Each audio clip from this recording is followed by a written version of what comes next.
What's up guys, Levi here, and welcome back to Forza Horizon 6. So after getting back into gaming by using this game, I have to say I'm really enjoying it. I think that the gameplay is good, the setting's awesome, and I have to say it's probably the most fun I've had on a racing game anyway since Forza Horizon 3, which I played a few years ago, and it's probably the most enjoyable experience I've had gaming in quite a few years anyway, because the only games I've really played in the last few years are Call of Duty. But currently doing a race right now, so what I'm doing is I'm just trying to earn as many Horizon points as possible, just to try and get all the wristbands as quick as possible, and then from there I'll probably just go back, do everything that I might not have finished first on, and then after that it's just going to be a case of what I'm going to do next. Do I maybe go back and play Horizon 5, or do I maybe go look at playing some other video games? I do have some games currently lined up to play, so even though I've already played it, I do quite fancy playing Resident Evil 2, the remake again. I've got Resident Evil 3 downloaded, I'm ready to play, and I'm probably going to look as well at playing Resident Evil 4, and then going on from there. If it can just bring me back into gaming a lot more, then there'll be a lot more video game playthroughs and just videos coming down the line. So following on from the last video, as I've played this game a lot more, I've definitely gotten used to the handling and everything now, and the braking lines, where I should be braking, where I should be just letting go of the accelerate. That's another win there in the bag. But overall, I just needed to find my bearings again playing games like this, since I hadn't played something like this in a good few years. At this point in the game, when I first played this, when the assistant came up, I just thought to myself, of course it's called Anna.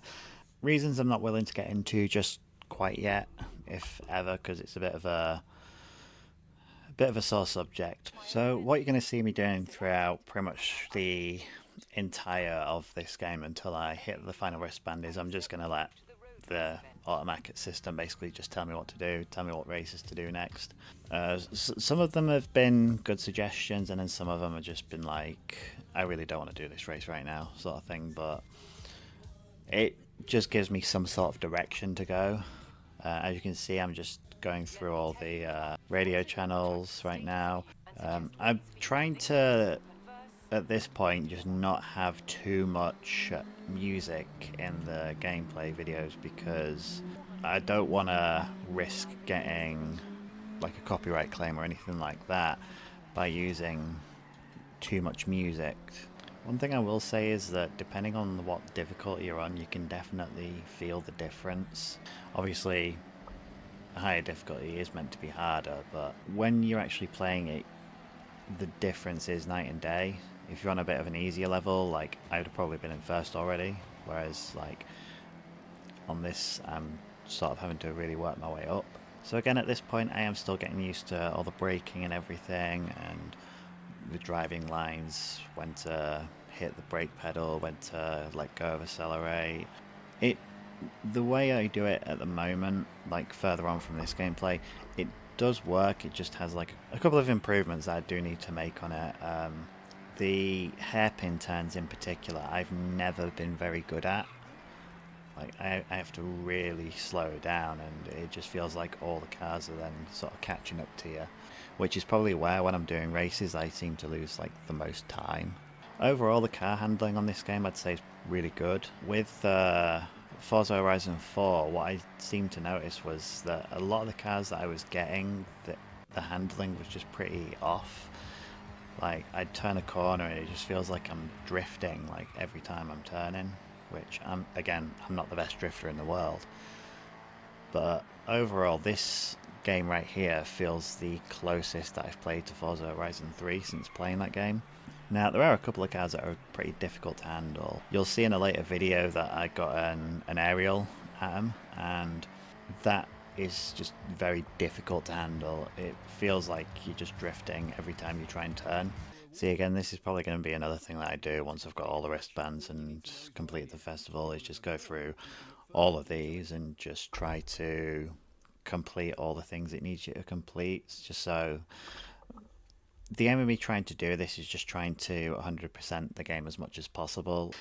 I'm not too fussed about achievements. I'm not the sort of gamer that ever went after achievements in video games.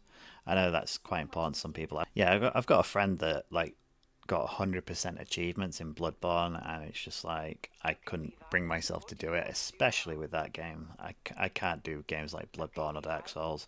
Right, so here's my first 4x4 race. So the 4x4 races I don't think are too bad. It just depends on the sort of track you're on, what 4x4 you have. I've got later on a BMW, and the handling on that's okay, and then there's some off-road races where I've got a Ford Bronco, which is pretty good. Yeah, there's just some races 4x4 wise that are just a bit eh. I think that was like my brother's criticism of this game, was that there's just too many off-road racing. I don't mind off-road racing for the most part, it's just I definitely do prefer street racing.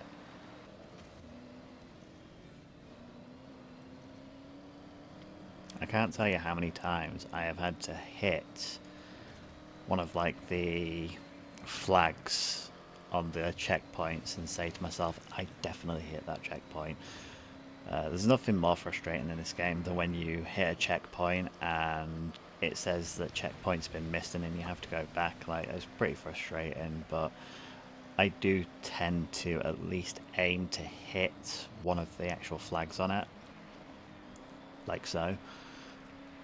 I have to say that whenever I do jumps on this game, I do get like a little bit of anxiety based on some of the other cars that I've used in the Forza Horizon games. On Forza Horizon 3, I had some cars that were like so bad that when I did the jumps, the car would just start turning mid-air even though I hit the ramp straight on, resulting in some rather funny but at the same time some frustrating crashes. But yeah, I only got third in that race. Like I said, as soon as I've just got the Horizon Festival completed, I'll go back and do some of these races and just try to get first place, just so that I can really play this game with a completionist mindset.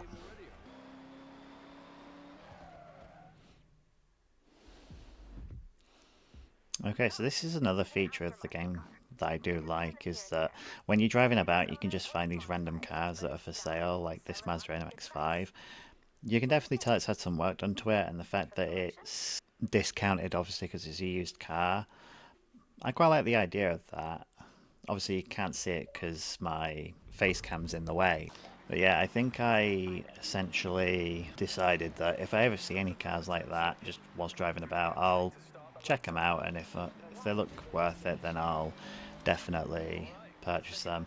This first run didn't go too well because I braked right before the start line, so I didn't get a running start. Now, with things like these, I tend not to do any more than 3 laps, just because it's one of those things. Every time I do something like this, if I do any more than 3 laps, I tend to find that my times start to get a little bit slower. I don't know if it's because I'm just sort of more anticipating some of the turns, which then causes me, for example, to brake a little bit earlier.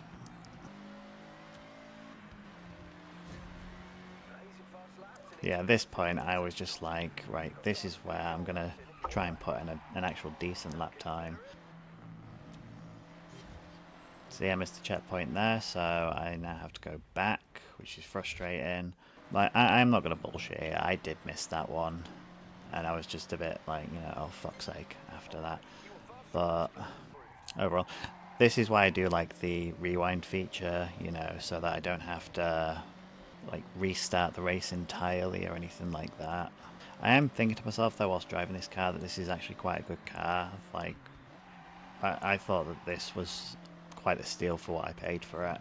And as you'll see, I did have quite a lot of cars bought up when you get to one of the later videos, just by driving about and finding these random cars for sale.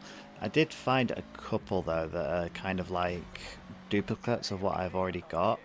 Overall, there have been some really good ones I've found. I found like a Mercedes AMG car, for example, and I found a couple of more like sportier cars as well. There are some cars as well that I found that have been modified just like this Mazda has been, which is pretty cool. And I think that they will just have some of these cars before some of the races just to give you like that extra option instead of going into the dealership and having to buy like a completely brand new car outright.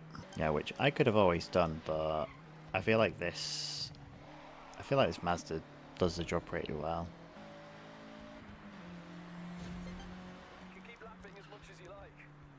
But yeah, that was the third run, and at that point I'm stopping and I'm just going to move on to the next event, which funnily enough is the wristband event, which is for the yellow wristband.